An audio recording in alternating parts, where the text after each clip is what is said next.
Hello there you guys, welcome to one of my videos. So earlier on this summer, Manchester United inquired about Dominic Calvert-Lewin's availability. And he was our top target. But we dropped our interest because of Everton's £80 million asking price. Now, I like Dominic Calvert-Lewin a lot. I think he's been at Everton now around 4 years. He has scored 36 goals in 136 appearances for Everton. He recently scored a hat-trick for Everton in Everton's 5-2 win against West Brom. He has got a contract with Everton until 2025. He is only the age of 23. He's predominantly a striker. And don't forget, at one point, Manchester United were in search for a striker. But all I know about him is he's well proven in the Premier League. He's quite good in the air. He's very effective in the box. And he's very, very good finisher. So he has got that end product. Now, Everton paid just £1.5 million for him from Sheffield United.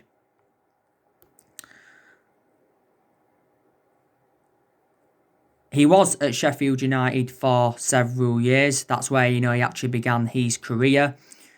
He also had loan spells with Stalybridge Celtic, and he also had a loan spell with Northampton Town. So that is the breaking news on him. Now I want to delve into some news on Alex Telles from Porto. So reportedly, we have stepped up our interest in Alex Telles from Porto. He is rated at around £23 million. There was reports coming from the Portuguese press yesterday saying that Man United wanted to include Diego Dalot as part of the deal of us getting Alex Telles, but reportedly Porto have rejected this. Now, Mohamed Bouafsi, who's from RMC Sport, he said a few days ago that Alex Telles has agreed personal terms with Manchester United, and it says he has agreed a 5-year contract with the football club. I don't think a fee has yet come to an agreement. I think Porto have said that they want around 18 million or just over £18 million for the player. But it said recently that Woodward was refusing to meet that asking price because Porto have actually now lowered their valuation. Now, Fabrizio Romano, who is a very reliable Italian journalist, he came out yesterday and said that Man United have been in advanced talks with Porto to sign Alex Telles. He said that Telles does want to leave and the personal terms are not an issue. He also mentions that PSG are still interested in him. Now, Alex Telles did recently say that he is not distracted by the rumours linking him with a move to Manchester United. Porto's boss recently made an admission saying that Alex Telles could leave in the next fortnight. So Telles is hoping to complete a move to Manchester United this week. So he actually could be our second signing in this summer transfer window. The main explanation why we're looking at Alex Telles is because we've just missed out on Sergio Reguilon. He went to Tottenham. But yeah, Alex Telles is predominantly a left-back, and I said it's very beneficial if Manchester United can get a left-back in. We've obviously got two predominant left-backs in the team at the moment, and that's obviously Luke Shaw. He's our first choice left-back, and Brandon Williams, he's our backup left-back. Alex Telles, I think, has been at Porto around 4 years now. I think he's contributed around 65 goals in like 143 games. He's got around 10 months left on his current contract with Porto. Before he was at Porto, he had a loan spell with Inter Milan. Before then, he was at Galatasaray. When he was younger, he played for Grumero, and before that, he played for Juventude, and he is the age of 27. Now, I want to delve into some news on Jadon Sancho from Borussia Dortmund. So, according to Sebastian Kell, who is Dortmund's head of football, he said that Sancho won't be leaving Dortmund this summer and he will stay at Dortmund for this season. He said £73 million for Sancho is not enough, so he says Manchester United will not get him in a cut price deal. Borussia Dortmund's boss Lucien Favre said a few weeks ago that Sancho will not leave Borussia Dortmund, he will stay. Not so long ago, Michael Zorg, their sporting director, also said that Sancho will be staying at Borussia Dortmund. But Fabrizio Romano did recently say that Sancho still wants to come to Manchester United, and David Ornstein from The Athletic said that the personal terms had been agreed. It mentioned that the agent fees had been agreed and a contract worth 200 odd grand a week had been agreed. Borussia Dortmund's valuation has been £108 million. We've not been determined to meet their valuation, and throughout the course of this Jadon Sancho transfer saga, it has been Borussia Dortmund's asking price that has been the stumbling block. Because it said, we was only willing to pay like 60 or 70 million pounds up front for the player, and Solskjaer has held several talks with Sancho, and reportedly Sancho told him that he wants to play for the club, and Solskjaer did say that he recently spoke to him and assured him a move to Manchester United is very close. We was actually hoping to sign Sancho before we played Crystal Palace. But we did say, didn't we, we're not giving up on the signing of the player. He's obviously been our number one priority target for a while, and you can understand Solskjaer's frustration with this Sancho saga because we have been in for him for like the last 3 years. But I'm not going to fully disregard him coming to Man United in this summer transfer window, but now it does look unlikely. If we don't sign him in this summer transfer window, we may never sign Sancho because obviously we'll face competition for him next year. I presume the likes of Real Madrid, Barcelona, maybe even Liverpool will go in for the player. I've outlined the reasons why I want Man United to sign Sancho is because he's got a very good friendship with Rashford. He's predominantly a right winger, and Man United are in search for the right winger. I think if he come to the Premier League, he'd exceed expectations, and he is still very, very young. This season is Sancho's 4th season at Borussia Dortmund. Dortmund only paid £8 million in from Man City, but reflects on his performances in the few years he's been with Dortmund, his valuation has persistently grown. I still think he's got a contract with Dortmund till 2022. He enjoyed a couple of years at City, but the main explanation why he left Manchester City is because he did not get assured any first team opportunities. And before he was at City, he was at Watford, and he was at Watford for several years. He was at Watford from the age of 7 to the age of 14 was Sancho. And don't forget, we was willing to give him the number 7 shirt.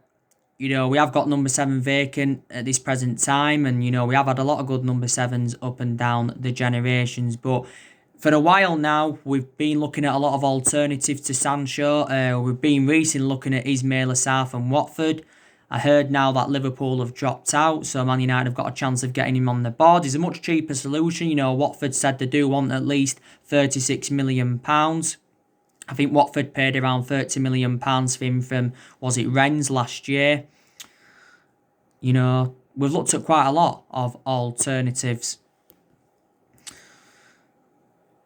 But Dortmund, are known as a selling football club because they've let quite a few of their big names go in recent years. They let the likes of Pierre-Emerick Aubameyang go, they let Christian Pulisic go, they let Ousmane Dembele go, they let Matt Hummels go, they let Lewandowski go, Pulisic like I mentioned.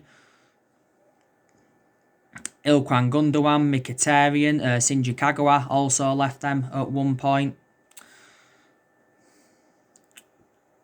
But I really want Manchester United to get Sancho on the board. But I don't think he's worth what Dortmund have been demanding anyway. I think he's probably worth between 70 to 80 million pounds at the most. But Dortmund said back in August that we had until the 10th of August to sign the player. Obviously, we missed out on that deadline, so Sancho decided to go out on pre-season. That's when it was looking dead in the water, Sancho and Man United. But there was reports coming out a month or so ago saying that Sancho had actually agreed personal terms with the club and he was going to sign a 5-year deal with Man United. But just after that got reported, he said that talks had broken down due to Dortmund's asking price. But, Fabrizio Romano's spoken about this Sancho saga a few times. Christian Falk's also spoken about it. James Cooper the other month also spoken about it, and he tends to be close to Manchester United. So that is the latest news on that. Now, Manchester United are in a mess at the moment. And what do we do to fix the issues at the football club? Well, I think the first thing we've got to do is to get Ed Woodward and the Glazers out of the football club. You saw my video that I did this morning. Patrice Evra launched a stunning attack on Ed Woodward and the Glazers, saying that, they are blowing... He said that they are blowing the club's legacy away.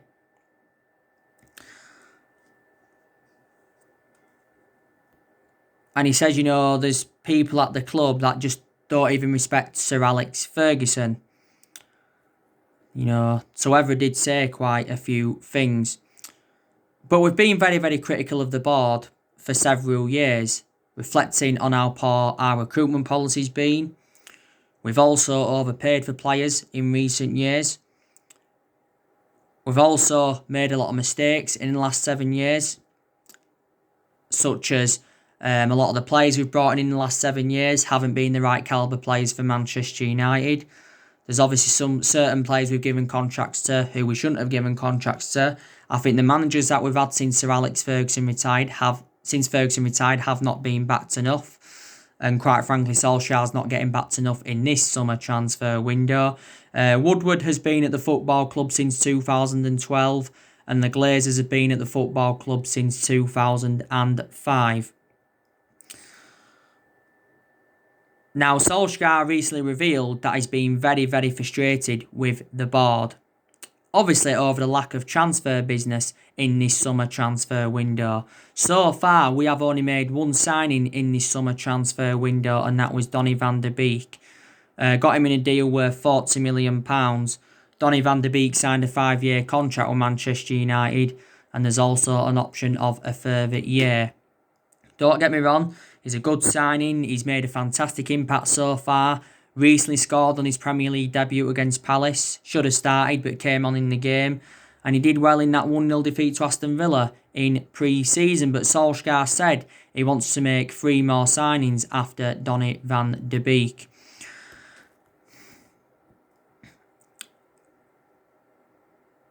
And we're missing out on a lot of our targets.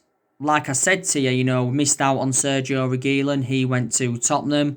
We missed out on Bale. He went back to Tottenham. We also missed out on Jack Grealish because he recently signed a 5-year contract with Aston Villa. We missed out on Erling Haaland in January. We also missed out on Jude Bellingham. And another one of my element of concerns that these teams around us that are doing very, very good recruitment. Chelsea have brought players in. Liverpool have made signings. Tottenham have made signings. City have made a couple of signings. Arsenal, they've made a couple of signings. Even Leeds United, they've also... What? No. Even Leeds United, they've made signings as well. So this is another one of my element of concerns. But Solskjaer is to blame partly for our inconsistency. His decision making is very, very poor, is Solskjaer's. And this is something he's definitely got to improve on. Look what he did in the Palace game. Got it wrong, really. Got a few things right, but got quite a few things wrong as well. Obviously, started Fosu-Mensah at right back instead of Wan-Bissaka. Wan-Bissaka should have started Daniel James on the right instead of Mason Greenwood. Obviously, David De Gea started in goal. He also didn't start Donny van de Beek. And I think in a lot of games last season, Solskjaer was very tactically naive. And, there has been quite a few Manchester United fans that have obviously, been critical of him. Are you Ollie in or are you Ollie out? I'm still Ollie in at the moment because I can't really have a perception on him because there's only one game that's gone so far for us in the Premier League. Yeah, we did recently lose to Crystal Palace 3-1. Obviously, it was an embarrassment. It was our worst defeat.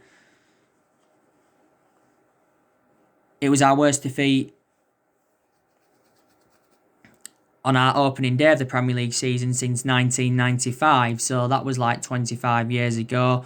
And it was the second time in 2 seasons in the Premier League at Old Trafford that Crystal Palace had beaten us.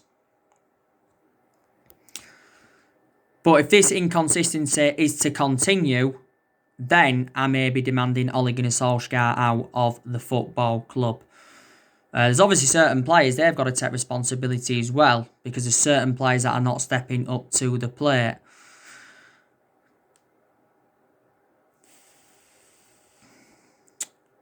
But look at the first part of last season. We enjoyed our worst start ever to a Premier League season, and at that point, Solskjaer was very, very close to getting sacked as Manchester United manager. But then all of a sudden, things turned around. And Solskjaer was saying prior to the game against Crystal Palace that, we've got confidence going on into this season, from where we left off last season. Because, to be honest with you, last season, Solskjaer did exceed most of his expectations. He obviously got us qualification for the Champions League. We also finished third, and we progressed to 3 semi-finals. So he did do well in his first full season at the club. But if he is to remain in the Manchester United job, and if he is to succeed, he's obviously got to exceed his expectations this season. Now, I think one of the expectations this season will be to win a trophy, because we've not yet won out in terms of silverware under the Ole Gunnar Solskjaer era, and we haven't won a trophy for over 3 years. So the last time we won a trophy was under the Jose Mourinho era, when we won the Europa League and the League Cup. And I said to you, didn't I, if Manchester United can make a couple of more signings in this summer transfer window, before the transfer window shuts, then maybe we could possibly mount a title challenge up. Because we haven't mounted any title challenge up in the last 7 years, and obviously, we haven't won the Premier League since 2013. I think we're at least 3-4 years off winning the title. That's what I do believe. But Solskjaer recently said that Manchester United have got to spend money to compete with the likes of Manchester City and Liverpool and now perhaps Chelsea. But this is Solskjaer's second full season at the football club. But yeah, what we've got to do is to sort all this out. We've obviously got to make more signings. We've obviously got, like I said, get rid of Woodward and the Glazers. Offload players as well. That's something Manchester United are struggling to do at the moment. Because I said it's very imperative that we do sell players in this summer transfer window so we can generate money and it can help us with our rebuilding process. And quite frankly, there is still deadwood at the football club. The players we are looking to get rid of is obviously Jesse Lingard. We're looking to get rid of Andres Pereira. We're also looking to get rid of Smalling, Rojo and Jones. We're also looking to get rid of Diego Dalot. Sergio Romero, he's open to leaving the football club. He's obviously now third choice goalkeeper. Romero's not going to want to stay at Manchester United as a third choice goalkeeper. And obviously, we've got to see improvements at Manchester United. There's still certain players that have got to improve. There's still aspects of our game and that have got to improve. This will only fix the issues. Don't forget, we've been in the process of trying to get a director of football in since the Jose Mourinho era, because Woodward has said quite a few times that I'd like to recommend a director of football in to the football club.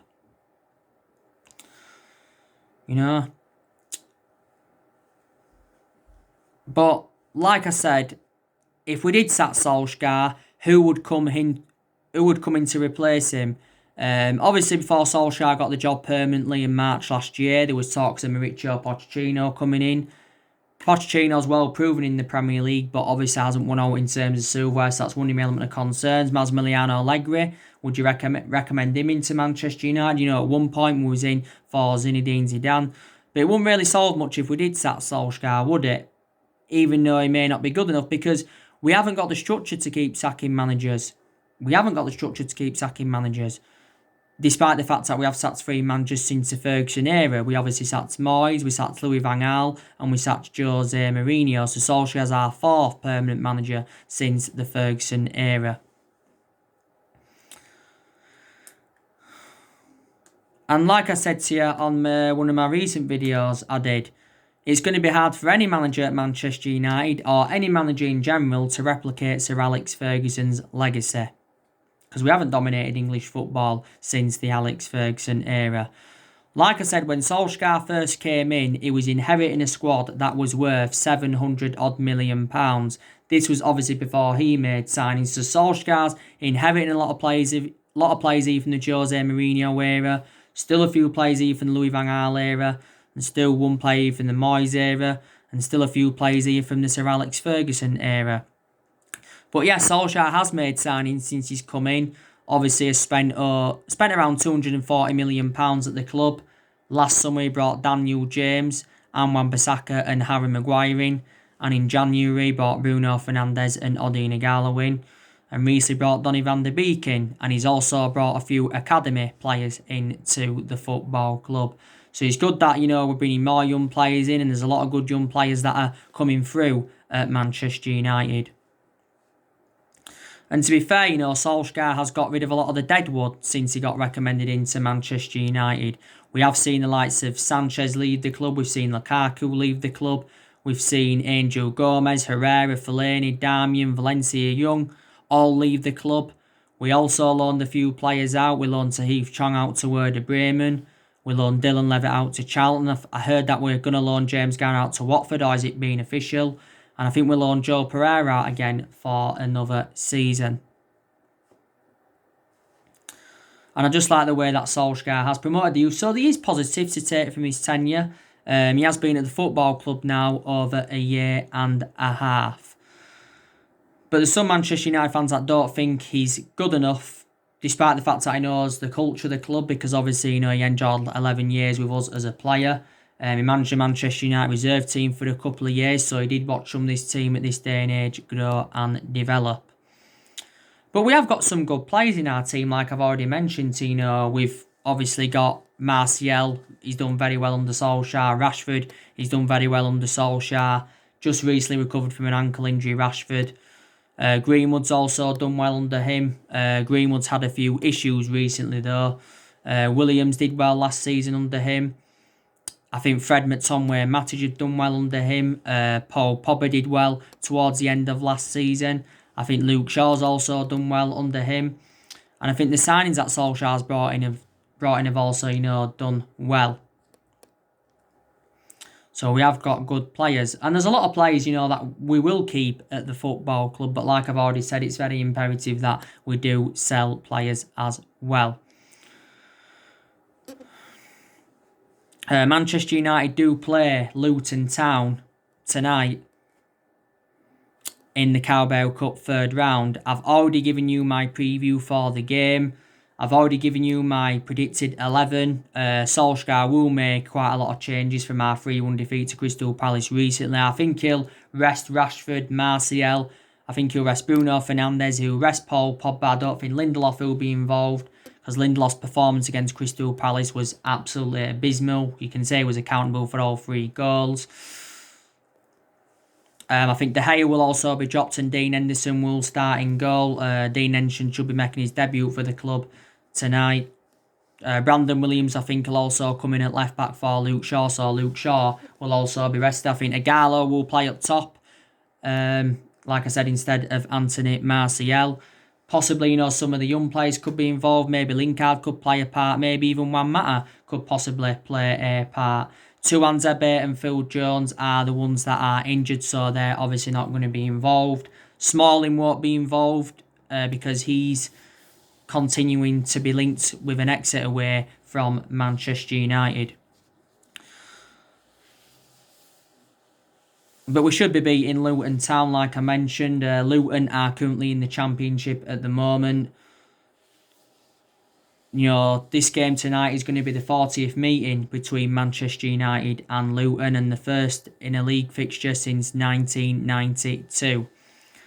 Luton dropped out of the first division in 2009. They did win the League Cup though back in 1988.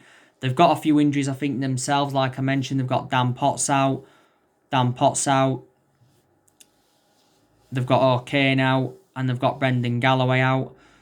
I think they're the only injuries Luton have got, but they've obviously got that Ryan Tunnicliffe, who's a former Man United player. He should be involved tonight. They've got Jordan Clark. He should be involved for them. Andrew Shinia, he should be involved. Danny Hilton, he should also be involved.